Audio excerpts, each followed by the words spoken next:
मैं आज अपनी जुडिशरी को कहना चाहता हूं कि ये मुल्क को बिल्कुल गुलामी से बचाने के लिए आप रोक सकते हैं, हम तो खड़े हैं। मैं तो आपको ये वाजे कर दूं कि मैं जब तक जिंदा हूं मैंने तो इसे कबूल नहीं करना कभी, इस जुल्म को, ना इस गुलामी को। लेकिन मैं अपनी जुडिशरी से कहता हूं कि ये वक्त है, आप में से वो लोग हैं जो एक वक्त याद रखेंगे, जो नाम होगा कि जी वो देखें वो आदमी जब ये मुल्क को गुलामी की तरफ लेके जा रहे थे, मिलिट्री कोर्ट्स की तरफ लेके जा रहे थे। मैं अपनी जुडिशरी को कहता हूं कि देखें ये सारी कौम आपकी तरफ देख रही है। जो जो आप में से स्टैंड लेता जाता है, इंसाफ के लिए खड़ा होता है, लोगों की आजादी के लिए, लोग उसको हमेशा याद रखेंगे।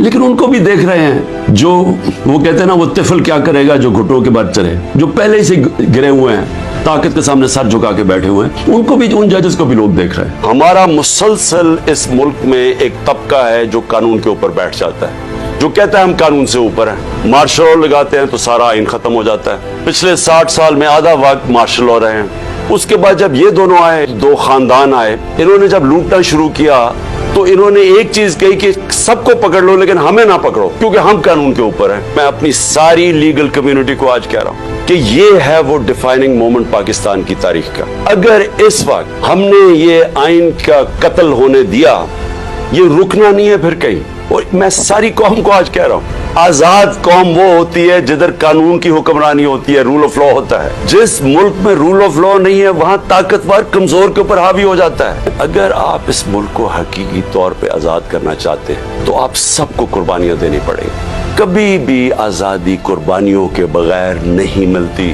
जो छोटा सा तबका कब्जा करके बैठ जाता है, चाहे वो बैरूनी ताकत हो, चाहे आपके अपने कब्जा ग्रुप हो जो ऊपर बैठ गए हैं, आजादी के लिए कुर्बानी और जदोजहद देनी पड़ती है। आप सबको मैं आज कह रहा हूं कि मैं तो तैयार हूं, मैं इसको जहाज समझता हूं, मैं पॉलिटिक्स नहीं समझता। देखिए ये खौफ जो है ना, ये फैलाया जा रहा है, ये लोगों को पकड़ दकड़ और ये और वो और जलील करने की कोशिश कर रहे हैं, ये अपने आप को जलील कर रहा है। आपने किसी ने इससे खौफजदा होके अपनी आजादी की तहरीक से पीछे नहीं हटना, क्योंकि ऐसा मौका शायद आए ना।